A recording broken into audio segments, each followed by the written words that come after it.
So the first time I go to the county jail, the girls tell me, whatever you do, don't push the emergency button in the cell. Well, what's the emergency button for then, right? Like I was sick, I had a migraine headache, I was freaked out. So I pushed the emergency button. And I learned the hard way that what happens if you push the emergency button and they're frustrated is they'll take you to a worse place, because there's always a worse place in jail that you can go. So they took me to medical, which was a great big dungeon, totally freaked me out. I begged to go back to general population, but at that point, there was no undoing it. So I spent 3 days in medical. I continued to push the emergency button because at that point it felt like kind of an emergency. I needed to get out of there.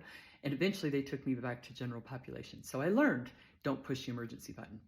Well, I got home and I ended up going back into jail. At this point, they put me in to do a mental evaluation because I wasn't mentally okay. After the first week in jail, it kind of shook me up. This time, they shipped me to another prison, Seattle SeaTac. And I remember when we got there, there's like 30 of us that have been shipped and we're all waiting in this holding cell. And a lot of times they'll leave you in a holding cell for hours and hours, and it's so uncomfortable. And we have no idea when they're gonna come in. Well, there's one toilet in the corner and there's 30 of us in there and there's no toilet paper. To me, that's an emergency. So I go to push the emergency button and all the girls in the cell go, don't do it. And I just pushed it.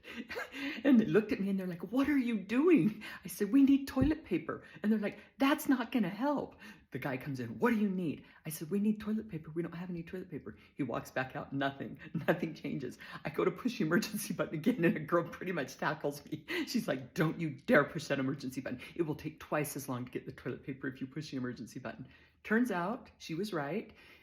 About an hour and a half later, they brought us some toilet paper.